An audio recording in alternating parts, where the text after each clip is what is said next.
నమస్తే, welcome to Volga news. తెలంగాణలో లోక్సభ ఎన్నికలకు ఇంకా సరిగ్గా 3 రోజులు మాత్రమే సమయం ఉంది. ఈ నేపథ్యంలో అనేక రకాల సర్వేలు వెలువడుతున్నాయి మనం చూస్తున్నాం. అయితే తాజాగా పోల్ స్ట్రాటజీ గ్రూప్ ఒక సర్వేని రిలీజ్ చేసింది. ఈ సర్వేలో మొత్తం పోటాపోటీగా ఎన్నికలు జరగనున్నట్లు రిజల్ట్స్ కూడా అంటే ఇద్దరి మధ్య ఎక్కువ కీన్ కాంటెస్ట్ ఉండే విధంగా అయితే రిజల్ట్స్ కూడా మనకు చూపిస్తుంది ఇక్కడ పోల్ స్ట్రాటజీ గ్రూప్ అనేది. సో ఒక్కసారి మనం సర్వే ఫలితాలు చూసుకునే ముందు మనం చూసుకుంటే తెలంగాణలో కాంగ్రెస్ కానీ, బీజేపీ కానీ, బీఆర్ఎస్ కానీ చాలా పోటాపోటీగా లోక్సభ ఎన్నికల్లో గెలవడానికి ఎవరి ప్రయత్నాలు వారు చేస్తున్నారు.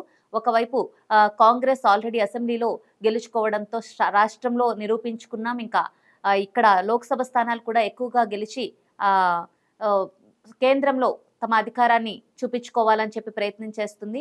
ఇక బీజేపీ కూడా కేంద్రంలో ఆల్రెడీ వాళ్ళ అధికారంలో ఉన్నారు కాబట్టి ఇక్కడ ఎక్కువ స్థానాలు గెలిచి దేశవ్యాప్తంగా 400 స్థానాలు టార్గెట్ గా బీజేపీ పెట్టుకుంది కాబట్టి దానికోసం ప్రయత్నాలు చేస్తుంది. ఇక బీఆర్ఎస్ రాష్ట్రంలో ఓడిపోవడంతో లోక్సభ ఎన్నికల్లోనైనా తమ సత్తా చాటాలని ప్రయత్నిస్తోంది. ఈ విధంగా 3 పార్టీలు ఎవరికి వారు తమ వ్యూహాలు రచిస్తూ ముందుకు పోతున్నారు. అయితే ఒక్కసారి మనకి పోల్ స్ట్రాటజీ సర్వే ఏం చెప్తుంది, ఎవరికి గెలుపు అవకాశాలు ఎక్కువగా ఉన్నాయి ఒక్కసారి మనం తెలుసుకునే ప్రయత్నం చేద్దాం. ముందుగా మనం ఇక్కడ చూసుకుంటే మనకి ఏ స్థానాల్లో ఎవరెవరు గెలుస్తారు, అలాగే ఎవరు ఒక ఎడ్జ్లో గెలుస్తారు, ఎవరికి హోరాహోరీ జరిగే అవకాశం ఉంది, ఇది ఇక్కడ క్లియర్గా మనకు చెప్పడం జరిగింది. ఇక్కడ మొత్తం టోటల్ పార్లమెంట్ కాన్స్టిట్యూషన్స్ మనకి 17 ఉన్నాయి తెలంగాణలో. అయితే కాంగ్రెస్కి 4 స్థానాలు వస్తాయని, బీజేపీకి 4 స్థానాలు వస్తాయని, ఏఐఎంఐఎంకి 1 స్థానం వస్తుందని, ఐఎన్సీ ఎడ్జ్ అంటే కాంగ్రెస్ ఎడ్జ్లో 3 స్థానాల్లో గెలుస్తుందంట. అలాగే బీజేపీ కూడా ఎడ్జ్లో 3 స్థానాల్లో గెలుస్తుందని, టఫ్ ఫైట్ మాత్రం 2 స్థానాల్లో, అంటే ఇది ఎవరిది గెలుస్తుందో అసలు చెప్పే అవకాశమే లేదు. ఈ టఫ్ ఫైట్ 2 స్థానాల్లో గెలుస్తుందని చెప్పడం జరిగింది ఈ సర్వే. అయితే ఇక్కడ ఎక్కడ బీఆర్ఎస్ గెలుస్తుందని మాత్రం ఎక్కడ మనకు కనిపించడం లేదు. మరి చూద్దాం. నార్మల్గా అయితే బీఆర్ఎస్ గత ఎన్నికల్లో బీఆర్ఎస్ క్లీన్ స్వీప్ చేసింది. మరి ఈసారి బీఆర్ఎస్ ఎక్కడా కనిపించట్లేదు. మేబీ రాష్ట్రంలో ఓడిపోయిన ఎఫెక్ట్ కనిపిస్తుందేమో మరి పార్లమెంట్లో కూడా. ఇక మనం స్థానాల వైజ్గా మనం ఒకసారి చూసుకుందాం. మొత్తం 17 స్థానాలు ఆదిలాబాద్, భువనగిరి, చేవెళ్ల, హైదరాబాద్, కరీంనగర్, ఖమ్మం, మహబూబాబాద్, మహబూబ్ నగర్, మల్కాజ్గిరి, మెదక్, నాగర్ కర్నూల్, నల్గొండ, నిజామాబాద్, పెద్దపల్లి, సికింద్రాబాద్, వరంగల్, జహీరాబాద్ మొత్తం 17 స్థానాలు.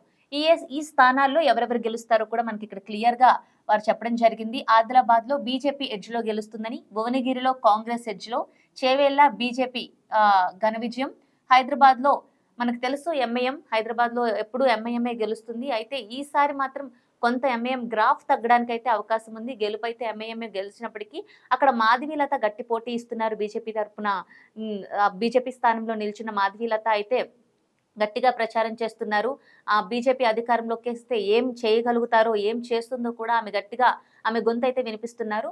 అందువల్ల ఇక్కడ ఎంఐఎంకి కొంచెం గ్రాఫ్ తగ్గడానికి అవకాశం ఉంది, కానీ గెలుపు అయితే ఎంఐఎందే. ఇక కరీంనగర్ బీజేపీ, ఖమ్మం కాంగ్రెస్, మహబూబాబాద్ కాంగ్రెస్, మహబూబ్ నగర్ లో టఫ్ ఫైట్ ఉంటుందంట. అంటే ఎవరు గెలుస్తారు అనేది ఇప్పుడే నిర్దేశించలేం. మల్కాజ్గిరి బీజేపీ, మెదక్ లో మళ్ళీ టఫ్ ఫైట్ ఉంటుంది. మెదక్ మనకు తెలుసు మామూలుగా అయితే బీఆర్ఎస్ కి కంచుకోట. ఎప్పుడు అక్కడ బీఆర్ఎస్ కి మంచి అక్కడున్న ఓటర్లందరూ బీఆర్ఎస్ కి సపోర్ట్ చేస్తూ ఉంటారు. అయితే ఈసారి రాష్ట్రంలో అధికారం కోల్పోవడంతో బీఆర్ఎస్ కి ఇక్కడ మళ్ళీ కొంచెం కష్టమయ్యే అవకాశాలు అయితే ఉన్నాయి. అందుకనే టఫ్ ఫైట్ అని ఉంది. మల్కాజ్గిరిలో మళ్ళీ బీజేపీ, నాగర్ కర్నూల్లో కాంగ్రెస్ ఎడ్జ్లో గెలుస్తుందని చెప్తున్నారు వీళ్ళు. ఇక నల్గొండలో కాంగ్రెస్ గెలుస్తుంది, నిజామాబాద్లో బీజేపీ, పెద్దపల్లిలో కాంగ్రెస్, సికింద్రాబాద్లో బీజేపీ ఎడ్జ్లో గెలుస్తుందంట, వరంగల్లో కాంగ్రెస్ ఎడ్జ్లో గెలుస్తుందని, జహీరాబాద్లో బీజేపీ ఎడ్జ్లో గెలుస్తుందని. ఈ విధంగా ఈ సర్వే ఫలితాలు ఉన్నాయి. ఇక మన అభ్యర్థుల గురించి ఒకసారి చూద్దాం. అంటే ఏ స్థానంలో ఎవరెవరు అభ్యర్థులు పోటీ చేస్తున్నారు, ఎవరికి గెలుపు అవకాశాలు ఎక్కువగా ఉన్నాయి, ఒకసారి అభ్యర్థులతో సహా మనం గెలుపు గురించి మాట్లాడుకుంటే, మొదట ఆదిలాబాద్ లో మనం చూసుకుంటే బీజేపీ ఎడ్జ్ లో గెలుస్తుందని చెప్తున్నారు. అయితే బీజేపీ తరపు నుంచి ఎవరు పోటీ చేస్తున్నారంటే గోధం నగేష్ పోటీ చేస్తున్నారు. ఇక్కడ బీజేపీ తరపు నుంచి పోటీ చేస్తున్న గోధాం నగేష్ గెలుపొందడం జరుగుతుందని చెప్తున్నారు. అయితే ఇక్కడ కాంగ్రెస్ తరపున ఆత్రం సుగుణ, అలాగే బీఆర్ఎస్ తరపున ఆత్రం సక్కు పోటీ చేస్తున్నారు. వీరిద్దరికి గెలుపు అవకాశాలు లేవని చెప్తున్నారు. అయితే ఇక్కడ బీజేపీ అభ్యర్థి గోధం నగేష్ కూడా ఎడ్జ్ లో గెలుస్తారని చెప్పడం జరుగుతోంది. ఇక మనం పెద్దపల్లి పార్లమెంటు నియోజకవర్గం ఒకసారి మనం చూసుకుందాం. పెద్దపల్లిలో కాంగ్రెస్ గెలుస్తుందని చెప్తున్నారు. ఇక పెద్దపల్లిలో ఎవరు పోటీ చేస్తున్నారంటే కాంగ్రెస్ తరపు నుంచి గడ్డం వంశీకృష్ణ, బీఆర్ఎస్ తరపు నుంచి కొప్పుల ఈశ్వర్, అలాగే బీజేపీ తరపు నుంచి గోమాస శ్రీనివాస్ పోటీ చేస్తున్నారు. ఇక్కడ నుంచి కాంగ్రెస్ నుంచి పోటీ చేస్తున్న గడ్డం వంశీకృష్ణ గెలుపొందడం జరుగుతుందని మనకు చెప్తున్నారు. ఇక్కడ పెద్దపల్లి మీరు చూడొచ్చు. ఇక నిజామాబాద్ పార్లమెంట్ మనం ఒకసారి పరిశీలిద్దాం. నిజామాబాద్ పార్లమెంట్ లో బీజేపీ గెలుపొందడానికి ఎక్కువగా అవకాశాలు ఉన్నాయని చెప్తున్నారు. నిజామాబాద్ పార్లమెంట్ నుంచి కాంగ్రెస్ తరపున జీవన్ రెడ్డి, బీఆర్ఎస్ తరపున బాజిరెడ్డి గోవర్ధన్, అలాగే మనకు తెలుసు బీజేపీ తరపున ధర్మపురి అరవింద్ పోటీ చేయడం జరుగుతోంది.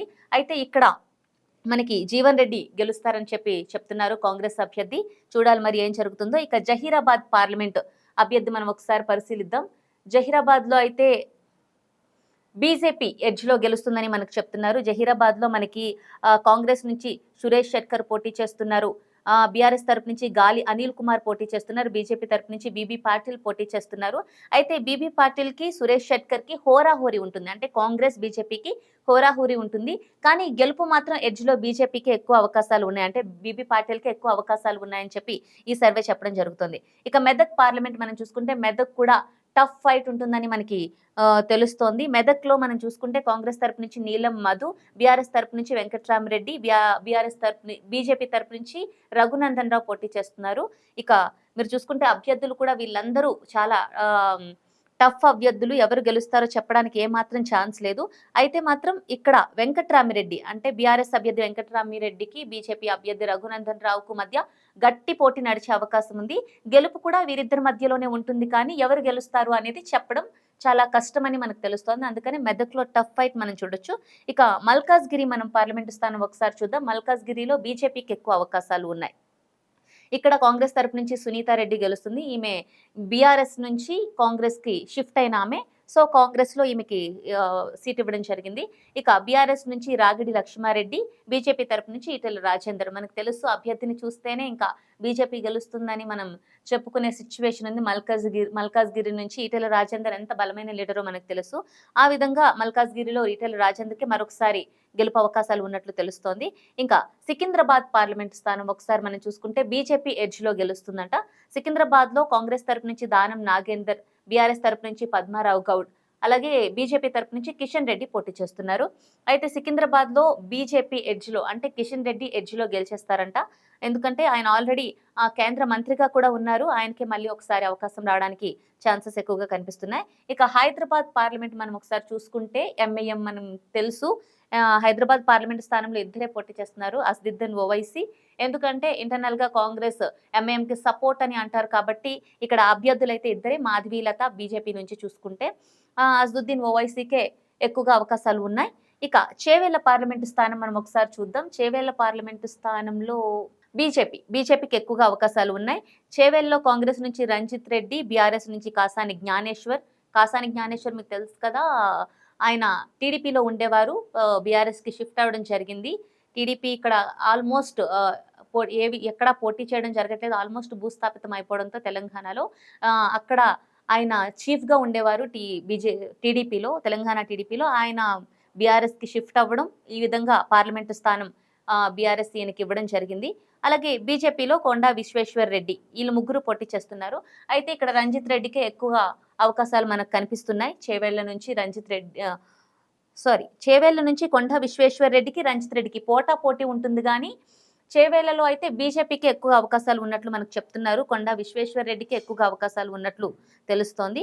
ఇక మహబూబ్ నగర్ పార్లమెంట్ స్థానం ఒకసారి మనం చూద్దాం.